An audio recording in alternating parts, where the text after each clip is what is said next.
जब जीवन में कुछ बड़ा होने वाला होता है तो उसके पहले हमें यह महसूस होता है कि नहीं, हमारे जीवन में अब कुछ नहीं होने वाला, सब कुछ खत्म हो गया है, हमारा जीवन यूं ही दुख और कष्ट में बीतता चला जाएगा।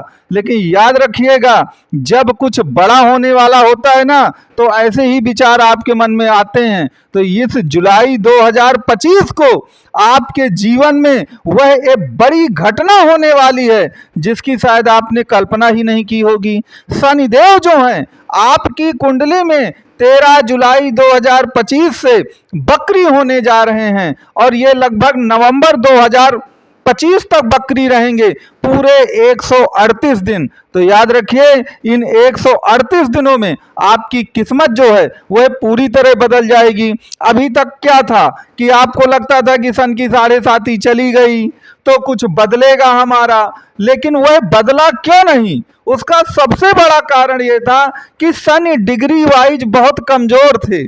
शनि अपनी शुरुआती डिग्री में थे, जिसके कारण वो चाह करके भी आपके पक्ष में कुछ कर नहीं पाए। लेकिन जब कोई ग्रह बकरी हो जाता है ना, तो बकरी का एक ही मतलब समझ लीजिए।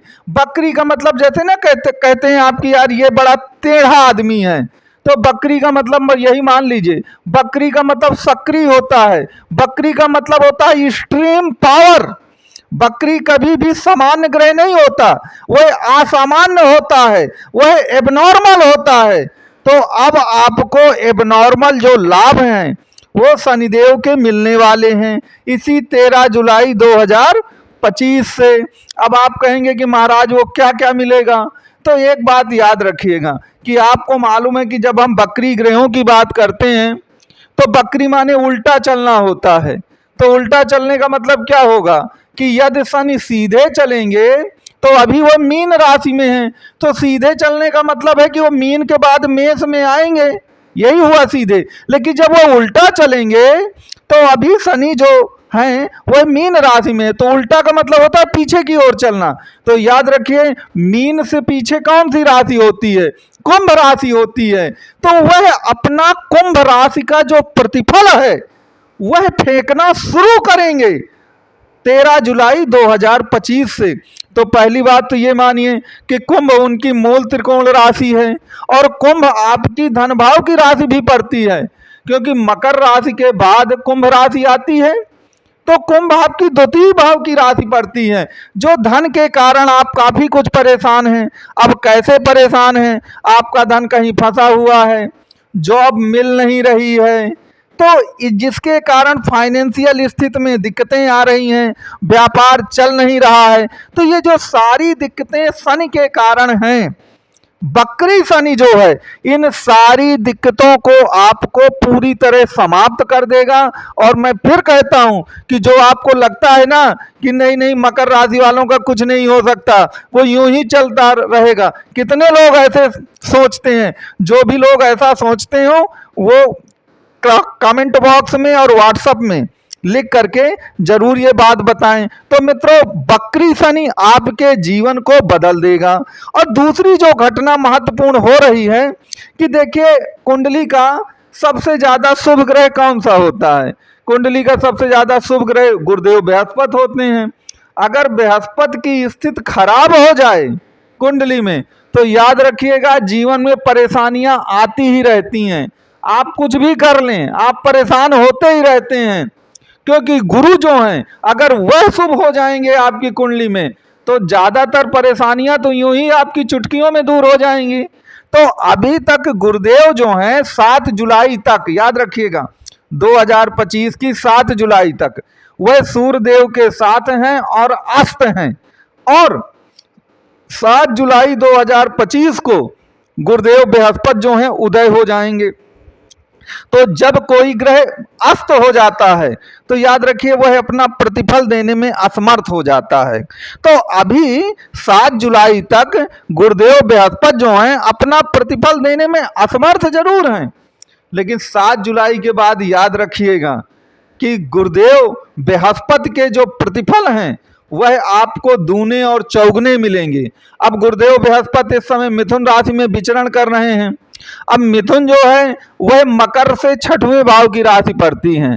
अब छठवां भाव तो जानते हैं रोग का, ऋण का, शत्रु का है। अब ज्यादातर लोगों की परेशानी ये है कि या तो अपने शत्रुओं से परेशान हैं। अब शत्रु का तात्पर्य आप समझिएगा, अगर आपको कोई कोर्ट कचहरी घसीट ले जाता है तो मान लीजिए कि वह आपका शत्रु है। अगर आपकी पत्नी ने आपके खिलाफ किसी तरह का केस या पति ने आपके खिलाफ किसी तरह का डाइवोर्स का केस दायर कर रखा है तो वह भी शत्रु भाव पे ही आएंगे, इस बात को आप याद रखिएगा। या किसी ने आपको जमीनी विवादों में फंसा रखा है, कोई लिटिगेशन चल रहा है, ये सब शत्रुता के भाव ही कहलाते हैं।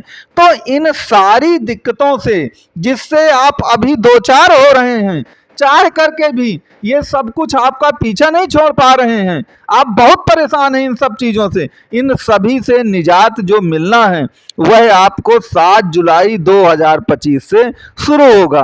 दूसरी बात, ज्यादातर लोग ऋण से ग्रस्त हैं।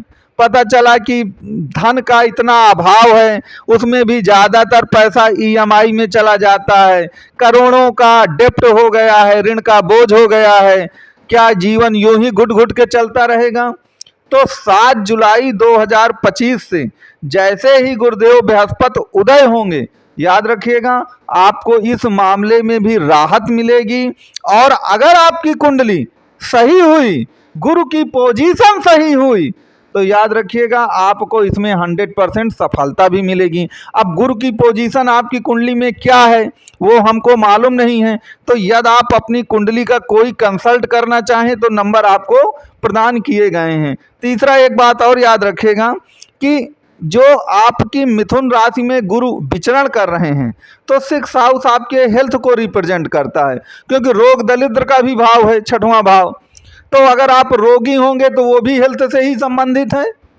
तो आपको अगर बहुत दिनों से कोई फिजिकल समस्या चली आ रही थी, वह समाप्त ही नहीं हो रही थी, लाखों जतन आपने कर लिए थे, खूब दवा दारू आपने सब कर लिया था, लेकिन कुछ हो ही नहीं पा रहा था, तो ये जो 7 जुलाई है ना, आप याद रखें, इसके बाद आपको जो भी आपके हेल्थ इशू थे, स्वास्थ्य संबंधित जो भी आपको दिक्कतें थी, उन सब में भी आपको एक बड़ी राहत मिलने वाली है। तो देखिए मित्रों, 2025 के प्रथम और द्वितीय सप्ताह में ही जुलाई के बहुत बड़ी गोचर की घटना ये दोनों होने वाली हैं, जिसमें शनि बकरी हो रहे हैं और गुरु उदय हो रहे हैं। अब गोचर में इन दोनों ग्रहों का बहुत ज़्यादा महत्व है, यह आप जानते ही होंगे। तो निश्चित तौर पर ये दोनों जो घटनाएं हैं वह आपके लिए बेहद लाभकारी होंगी, और जिन परेशानियों से आप दो चार हो रहे हैं उनसे आपको छुटकारा मिलेगा। तो मित्रों, मुझे लगता है कि ये वीडियो आपको ज़रूर पसंद आया होगा। धन्यवाद।